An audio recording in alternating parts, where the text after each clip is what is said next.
bathroom with a bowl and the potato. It's easier to wash them at a wheelchair sink.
Step 4. Dry the potatoes.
Step 5. Seasons in bowl with accessible bottles.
to use a touchscreen air fryer for the best accessibility. Air fryer prevents burns and spills while promoting independence.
Next time to battle the shrimp bag, ugh.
Mom, can you?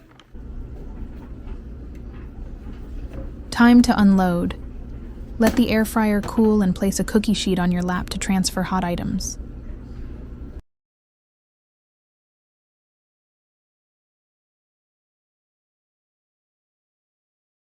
Next, wait for item to cool and dump out.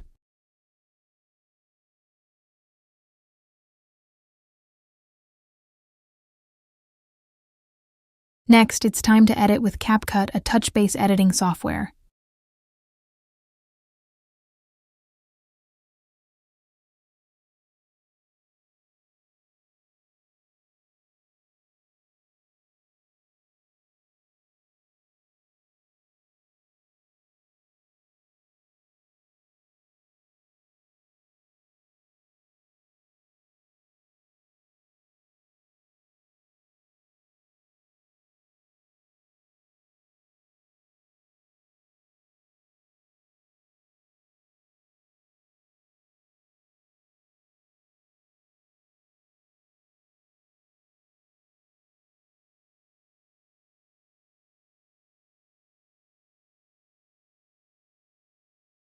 Finally, it's time to use a color-coded calendar to plan the week. I plan a shared care staff calendar, podcast, lifestyle, and content.